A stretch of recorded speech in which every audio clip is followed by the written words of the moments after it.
আসসালামু আলাইকুম রহমতুল্লাহি ওবরকাতুহ। সম্মানিত দর্শক, ইংরেজিতে একটা শব্দ রয়েছে, ওয়ার ট্রেড। যখন যুদ্ধ বাধে তখন এক শ্রেণীর মানুষ অমানবিক ব্যবসা বাণিজ্যে মেতে ওঠে, ব্যক্তি পর্যায়ে, কখনো কখনো রাষ্ট্রীয় পর্যায়ে। আপনারা জানেন যে দ্বিতীয় বিশ্বযুদ্ধকে কেন্দ্র করে আমেরিকা যে ব্যবসার ফাঁদ পেতেছিল, এর ফলে এই রাষ্ট্রটিকে পরপর দুইবার প্রায় দেউলিয়াত্বের পর্যায়ে চলে যেতে হয়েছিল। ১৬শ শতাব্দীতে নয়, ১৫শ শতাব্দীতে রানী ইসাবেলা এবং রাজা ফার্ডিনান্ড, স্পেনের রাজা, তাদের জমানাতে ক্রিস্টোফার কলম্বাসের মাধ্যমে তারা যখন আমেরিকা জয় করলো, মানে আমেরিকা উদ্ভাবন করলো, এরপর থেকে দক্ষিণ আমেরিকা এবং উত্তর আমেরিকা পুরোটাতেই তারা একের পর এক অভিযান চালিয়ে ইউরোপের মধ্যে সবচেয়ে শক্তিশালী একটি অর্থনৈতিক রাষ্ট্রে পরিণত হয়, শুধু স্বর্ণ আর স্বর্ণ। এবং এটি স্পেনের পুরো অর্থব্যবস্থাকে, শিল্প কলকারখানাকে এমনভাবে ধ্বংস করে দেয় যে পরবর্তী ১০০ বছরের মধ্যে এই রাষ্ট্রটিকে মোট ৯ বার ইন্টারন্যাশনালি, আন্তর্জাতিকভাবে দেউলিয়া ঘোষণা করতে হয়েছিল। পৃথিবীর সবচেয়ে সেরা ধনী মানসুর মুসা, তিনি একবার বহু স্বর্ণ নিয়ে মিশরের মধ্য দিয়ে যাচ্ছিলেন হজ করতে, এবং পথের দুই পাশে মিশরের জনগণকে তিনি যেভাবে দান করেছিলেন, এর ফলে পুরো মিশর দেউলিয়া হয়ে গিয়েছিল। এখন কেন, কিভাবে অতিরিক্ত ধনসম্পদ মানুষকে শেষ করে দেয়, আরও লোভী বানিয়ে ফেলে, আরও নিঃস্ব বানিয়ে ফেলে, এটার অনেক সাইকোলজিক্যাল ব্যাখ্যা রয়েছে। আমি শুধুমাত্র আওয়ামী লীগের ঘটনা বলবো। গত ১৫ বছর ধরে অসংখ্য মানুষ, আওয়ামী লীগের দুঃসময় যারা ছিলেন না তারা, এবং দুঃসময় ছিলেন কিন্তু নিজেরা সচ্ছল ছিলেন না নৈতিকভাবে এবং অর্থনৈতিকভাবে ভীষণ রকম দুর্বল ছিলেন, এই ধরনের মানুষ আওয়ামী লীগ জমানাতে গত ১৫টা বছরে কেউ শত কোটি, কেউ হাজার কোটি টাকার, কেউ হাজার হাজার কোটি টাকার মালিক হয়ে এখন প্রায় সবাই পলাতক, কেউ কেউ বাংলাদেশে জেলে আছেন। আমি এদের অনেককে চিনতাম। একেবারে ঢাকা কলেজ থেকে ছাত্রলীগ করার সুবাদে, ঢাকা বিশ্ববিদ্যালয়ে ছাত্রলীগ করার সুবাদে, জাতীয় রাজনীতি ২০০১ সন থেকে একেবারে সেই আওয়ামী লীগের জমানা ২০১৮ সন পর্যন্ত ঘনিষ্ঠভাবে এই দলের কর্তা ব্যক্তিদের সাথে জড়িত ছিলাম।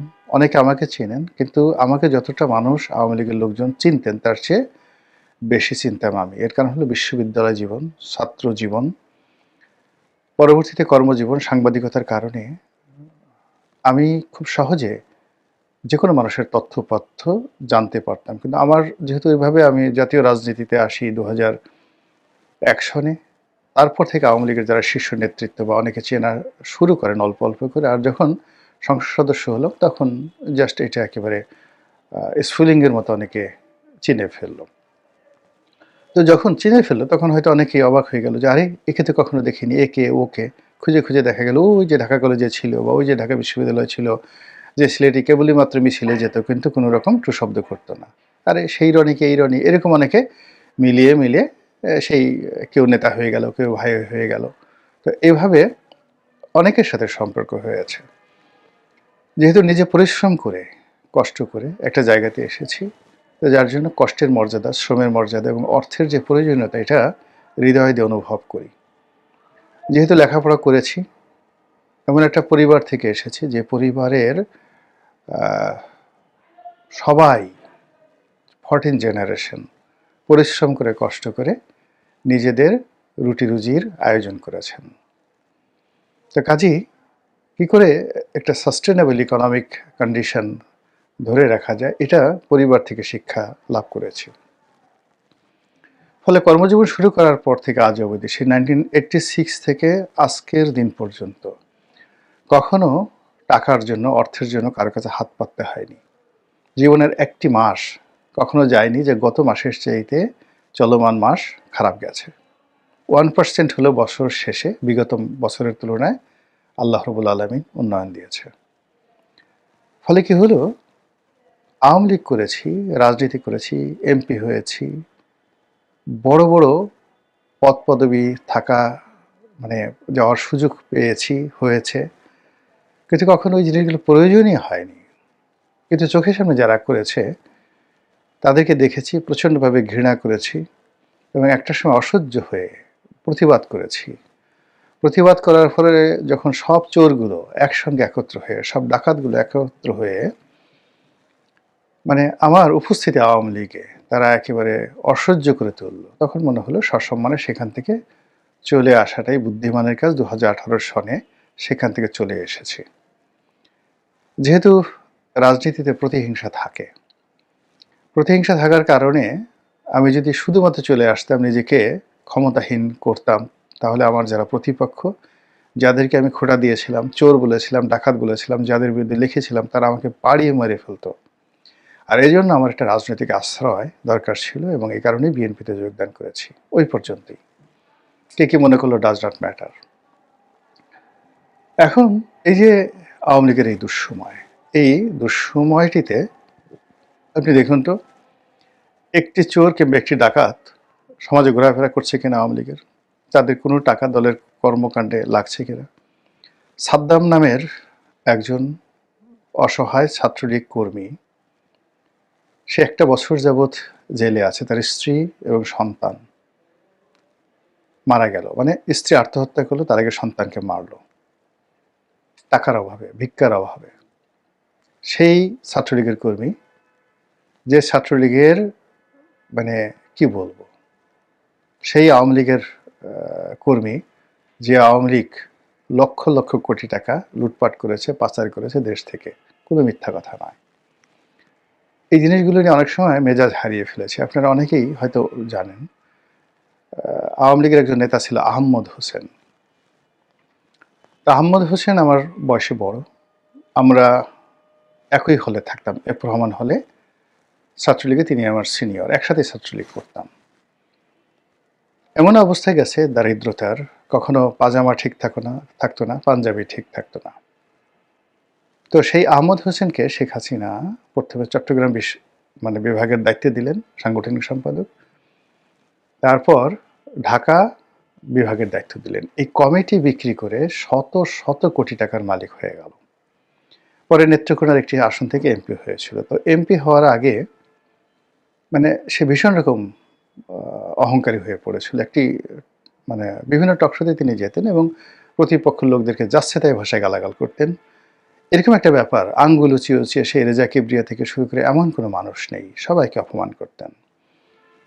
তা আমি যেহেতু অনেক আগেই ব্যবসা বাণিজ্য শুরু করেছি, 1991 সনে, আর 2001 সনে 10 বছর পরে ইলেকশন করার জন্য আমি রাজপথে নেমেছিলাম। এই জন্য আওয়ামী লীগের অনেক নেতা, আহমেদ হোসেনের মতো অনেক নেতা আমার অফিসে আসতেন, বিভিন্ন সময় আসতেন। আমার সাধ্যমতো আমি তাদেরকে সাহায্য করতাম, সহযোগিতা করতাম। তো সেই অর্থে এটিএন নিউজের একটি টক শোতে আহমদ হোসেন হঠাৎ করে এমন একটা কথা বলল, যেটা আমার মেনে নেওয়াটাই অসম্ভব ছিল। কারণ তিনি আমাকে চিনতেন, আমার অফিসে আসতেন, আমরা একসঙ্গে ছাত্রলীগ করেছি, খুবই ভালো একটা সম্পর্ক, ছোট ভাই বড় ভাইয়ের সম্পর্ক। তো তার সেই বক্তব্য কোনো অবস্থায় নিতে পারিনি। তখন আমি তাকে বললাম যে এই ধরনের লোকজন ক লিখতে কলম ভাঙ্গে 10টা, তারা হয়ে গেছে আওয়ামী লীগের নেতা। 2 দিন আগে রাস্তায় ভিক্ষুকের মতো ঘুরে বেড়াতো, এখন ঢাকা শহরে শত শত কোটি টাকার বাড়ি গাড়ি সবকিছু। কথায় কথায় শেখ হাসিনাকে বিক্রি করা, তারপর এই যে কমিটি বিক্রি করা, অপকর্ম করা, এই কাজগুলো করে এরা নিজেদের আখের গুছিয়ে সব জায়গাতে শেখ হাসিনাকে সামনে তুলে ধরে। তো এইরকম একটা জাতীয় টেলিভিশনে সিটিং একজন আওয়ামী লীগের সাংগঠনিক সম্পাদক, তাও আবার ঢাকা বিভাগের, তাকে এইভাবে চ্যালেঞ্জে জানানো, এটা চারটিখানি বিষয় ছিল না আওয়ামী লীগ জামানাতে। সেই কাজগুলো তো করেছি, শুধু একটা না। আমি যখন এমপি ছিলাম বা এমপি যখন ছিলাম না 2014 থেকে 18, আওয়ামী লীগের কোনো প্রভাবশালী লোকজন যারা ক্ষমতাধর ছিল, সামনাসামনি মুখোমুখি টেলিভিশনে লেখালেখিতে কাউকে কখনো ছাড় দেয়নি। আল্লাহর মেহেরবানিতে। এখন এই যে আওয়ামী লীগের দুঃসময়, চরম দুঃসময়, সেই দুঃসময় সেই বসন্তের কোকিলদেরকে দেখা যাচ্ছে না। অধিকান্ত এই দুঃসময়টাতে ওই যে যারা চুরিচামারি করেছিল তারা তো এখন বিপদে আছে, টাকা নিয়ে বিপদে আছে, অর্থ নিয়ে বিপদে আছে। এদেরকে নিয়ে আবার নতুন একটা war trade group, war trader বলা হয়, তারা বের হয়ে গেছে। তো এরা হঠাৎ করে রাতারাতি আওয়ামী লীগের পক্ষে কথাবার্তা বলছে। এদের একটা বিরাট অংশ গুপ্ত সংগঠনের সাথে জড়িত, গুপ্তচর হিসেবে আওয়ামী লীগের মধ্যে আছে। এরা কেউ শেখ হাসিনাকে বিক্রি করছে, শেখ রেহানাকে বিক্রি করছে, কেউ হয়তো জয়কে বিক্রি করছে, বলার চেষ্টা করছে। তাদের সাথে আমাদের অনেক অনেক খাতির। তারা কখনো দিল্লিতে আসছে, কখনো ব্রাসেলসে যাচ্ছে, কখনো প্যারিসে যাচ্ছে। মূলত এই সমস্ত অপকর্মের যে হোতা, যারা আওয়ামী লীগ জমানাতে হাজার হাজার কোটি টাকা রোজগার করেছে, তাদের এই বিপদের সময় তাদের টাকা পয়সা হরণ করার জন্য এই যে ওয়ার ট্রেড গ্রুপটি এরা ফাঁদ পেতেছে। আর এই ফাঁদ পাতার পেছনে তারা যে কৌশলটি অবলম্বন করছে সেটা হলো শেখ হাসিনার সঙ্গে তাদের খুব ভালো সম্পর্ক, খুব ভালো সম্পর্ক। জাস্ট একটা উদাহরণ দেই, তাহলে বুঝতে পারবেন যে এটা।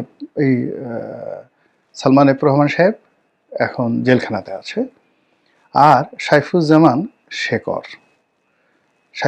শেখর তখন প্রধানমন্ত্রী শেখ হাসিনার এপিএস। এখন আমরা একদিন প্রধানমন্ত্রী শেখ হাসিনার সঙ্গে প্রায় 3 ঘন্টার একটা রুদ্ধদ্বার বৈঠকে ছিলাম এবং ওই দিনই আমি সালমান এফ রহমান সাহেবের বিরুদ্ধে একটা লেখা লিখেছিলাম, হে শ্বেত শুভ্র বেশধারী, দাড়ি মোছার কেশধারী, এখন তোমার কি হবে। তো তিনি আমার বিরুদ্ধে অভিযোগ দেওয়ার জন্য শেখ হাসিনার ওখানে গেছেন, কয়েকবার স্লিপ পাঠিয়েছেন, শেখর নিজেই নিয়ে গেছেন সেটা, কিন্তু শেখ হাসিনা দেখা করেননি। তো বৈঠক শেষে আমি যখন বের হলাম, আমি তারপরে ওয়াদুল কাদের সাহেব, জাহাঙ্গীর কবির নানক সাহেব, আরও অনেকে, আলাউদ্দিন আসিম সাহেব, সবাই ওখানে দাঁড়ানো ছিল। তো ওখানে আমি শেখরকে ডাকলাম, এই শেখর এদিকে আসেন। আমি ওকে মানে আমার বয়সে ছোট, তারপর আপনি আপনি করে বলতাম, এদিকে আসেন। তো সালমান সাহেবকে শুনে আমি বললাম যে আপনি ওনাকে বলিনি, এটা আমি বললাম যে ওকে ওখানে বসিয়ে রাখছেন কেন? ও তো ওখানে বসে বসে সারা বাংলাদেশ বিক্রি করে দিচ্ছে সালমান সাহেবের সামনে। তো শেখর আমার হাত ধরে বলল, রনি ভাই আসলে বেহায়া মানে যেতে চায় না। আমি বললাম যে আপনি বলছেন বেহায়া ইটস ওকে, কিন্তু আপনি কয়েকবার ওকে ঢুকানোর জন্য প্রধানমন্ত্রীর রুমে গেলেন, তিনি তো দেখা করলেন না, কিন্তু এইখানে বসে সে তো সারা বাংলাদেশকে বলে বেড়াচ্ছে যে প্রধানমন্ত্রীর সঙ্গে জরুরি বৈঠকে সে আছে। এটা 2012 সনের ঘটনা। তো বোঝার চেষ্টা করেন যে শেখ হাসিনাকে কীভাবে মানুষ বিক্রি করত। অনেক মানুষ গণভবনের সামনে সে দাঁড়িয়ে আছে, বা সুধা সদনের সামনে দাঁড়িয়ে আছে যখন তিনি প্রধানমন্ত্রী হননি, 2001 থেকে 2000, মানে তার যে কঠিন সময় 2005। তো দাঁড়িয়ে দাঁড়িয়ে বললো, নেত্রীর সাথে আছি, বৈঠকে আছি, একটু পরে ফোন দিচ্ছি। ওদিকে কিন্তু তার কাজ হয়ে গেছে। তো এখনও অনেক লোক, সে হঠাৎ করে কোথাও থেকে লাপাত্তা হয়ে গেল, ধরেন কলকাতা থাকে, 4-5 দিন নাই, কোথায় দিল্লিতে গেছিলাম নেত্রীর সাথে দেখা করার জন্য, কোনো দেখা টাকা কিচ্ছু হয়নি, নেত্রীর সাথে এইমাত্র কথা হলো, তোমার ব্যাপার আলাপ আলোচনা হলো, ইত্যাদি ইত্যাদি। তো যখন এরকম একটা কথাবার্তা হয়, একজন টার্গেট ওরিয়েন্টেড কথাবার্তা হয়, কথাবার্তা হওয়ার পরে এরপরে সে সঙ্গতিকরণে নিজের অভাবের কথা বলে যে ভাই এখানে তো কলকাতাতে বিপদে আছি, কোথায় যাওয়া যায়, কি করা যায়, ইত্যাদি ইত্যাদি, কী করে একটা পাসপোর্ট পাওয়া যায়, কোন দেশে যাওয়া যায়। তখন বলে, হ্যাঁ আমার তো এরকম কোম্পানি পরিচয় আছে, আমি নিজেতেই কাজ করি, অমুকরে নিয়ে গেছি, ওই দেখেন লন্ডনে অমুক আছে, ওর যত গ্রিন কার্ড যা কিছু সব তো আমি করে দিয়েছি। আর এই কাজ করে অনেকগুলো ডিল হয়ে যায়, এবং ওই বিপদে মরার উপরে খাড়ার ঘা, এই জিনিসগুলো এখন আওয়ামী লীগের মধ্যে প্রবল আকার ধারণ করছে। আর এই গ্রুপটি, আপনি গিয়ে চিন্তা করুন, এই যে মানে আপনি যাকে সবচেয়ে দুর্বল মনে করবেন, অসহায় মনে করবেন, আর যার দ্বারা কখনো কোনো ক্ষতিগ্রস্ত হওয়ার আশঙ্কা করবেন না, তারাই আপনাকে ক্ষতিগ্রস্ত করে ফেলবে। তো এই যে গ্রুপটি, এই যে সিন্ডিকেটটি, এরা কতটা নির্মম এবং নিষ্ঠুর আপনি দেখেছেন যে সাবেক পররাষ্ট্রমন্ত্রী ডক্টর মোমেন অসাধারণভাবে তিনি প্রকাশ করেছেন যে তিনি বাংলাদেশ থেকে যে পালিয়ে গেছেন, এই পালিয়ে যাওয়ার পেছনে সরকারি কর্মকর্তারা সাহায্য করেছে এবং এরা ফড়িয়া টাকা টুকা নিয়ে তারা এই কাজগুলো করে, টাকার বিনিময়ে তারা এই বিদেশে লোক পাচার করে। তো চিন্তা করেন, একজন আওয়ামী লীগের পররাষ্ট্রমন্ত্রী, এত প্রভাবশালী, সম্মানিত এবং সৎ মানুষ, তার মতো মানুষের কাছ থেকে এই দালালরা টাকা নিয়ে তাকে বিদেশে পাঠিয়ে দিয়েছে। আমি বেশ কয়েকজনকে চিনি, জানি যারা এই ঢাকা এয়ারপোর্ট দিয়ে চলে গেছে এই 10 লাখ, 20 লাখ, 50 লাখ, ক্ষেত্র বিশেষে 1 কোটি টাকা খরচ করে তারা সিন্ডিকেটের মাধ্যমে পালিয়ে গেছে। আবার পালিয়ে যাওয়ার পরে ত্রিপুরাতে গিয়ে তারা যে দালালের খপ্পরে পড়েছে, কলকাতাতে গিয়ে তারা যে দালালের খপ্পরে পড়েছে, তারা একটা বিরাট গ্রুপ আওয়ামী লীগ করে। আওয়ামী লীগ তার একটু আগে গেছে। একই অবস্থা লন্ডনে, একই অবস্থা নিউ ইয়র্কে।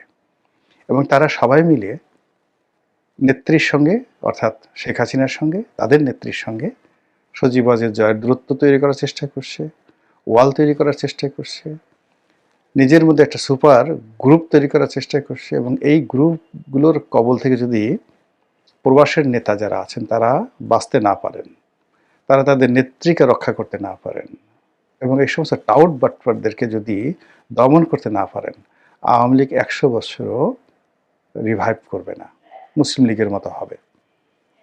এটি নিয়ে আর একটা ভিডিও করব। আল্লাহ আমাদের সবাইকে হেদায়েত দান করুন এবং হেফাজত করুন। আসসালামু আলাইকুম ওয়া রাহমাতুল্লাহি ওয়া বারাকাতুহু।